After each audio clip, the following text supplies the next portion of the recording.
नमस्कार, आप देख रहे हैं आज तक। आपके साथ मैं हूं सईद अंसारी। पश्चिम बंगाल में खेला हो गया।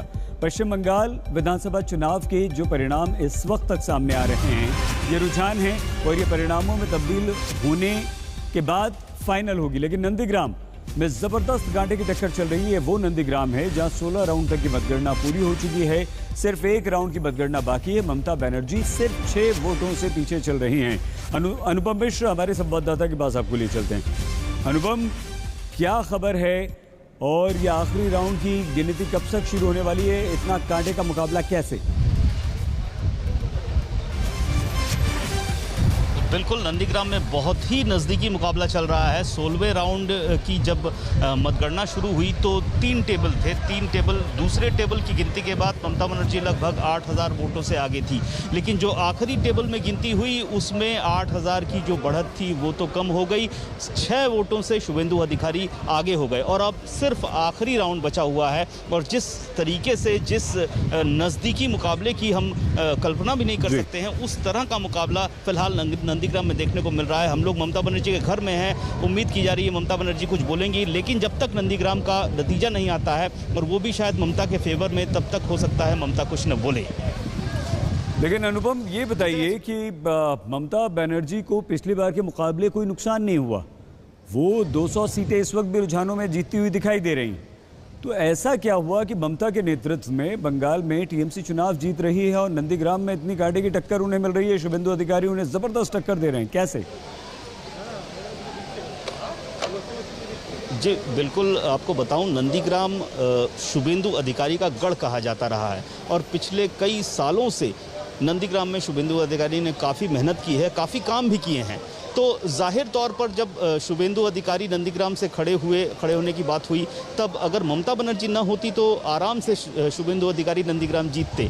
लेकिन जब ममता बनर्जी यहाँ खड़ी हुई तो मुकाबला बेहद कड़ा और कांटे का हो गया। और इसी के बाद ही यहाँ पर ये आ रहा है। और सबसे बड़ी बात है, ये गढ़ है, शुभेंदु अधिकारी का गढ़ है। इसी वजह से ये कांटे का मुकाबला हो रहा है। ठीक है, हम दोबारा आपके पास आते हैं अनुपम। जैसे ही कोई खबर आती हो, जैसे ही ममता बनर्जी बाहर आती हैं, सीधे आपके पास आएंगे। इस वक्त हमारे साथ टीएमसी प्रवक्ता लीडर तौसीफ खान जी भी जुड़ चुके हैं। विनोद अग्निहोत्री जी लगातार हमारे साथ बने हुए हैं। तौसीफ जी, ममता बनर्जी के नेतृत्व में बंगाल में आपने ज़बरदस्त प्रदर्शन किया। पिछले बार के मुकाबले आपको कोई नुकसान नहीं हुआ। ये बड़ी बात है, एंटी इनकम्बेंसी के बाद भी आप इतनी सीटें जीत पाए। लेकिन ममता को इतनी ज़बरदस्त टक्कर, ये आशंका कि वो हार भी सकती हैं नंदीग्राम से, ऐसा क्यों? नहीं, देखिए, अनुमान था कि नंदीग्राम में जो हमने देखा वोटिंग के दौरान में भी कि वहाँ पे बूथ रिगिंग का मामला था, जिसके वजह से ममता बनर्जी को खुद जा कर के बैठे रहना पड़ा बूथ के बाहर।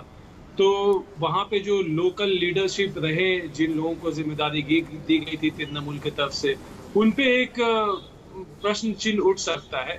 लेकिन अभी भी क्योंकि लास्ट राउंड बाकी है, उसमें वही फैसला करेगी कि वहाँ पे कौन जीतता है।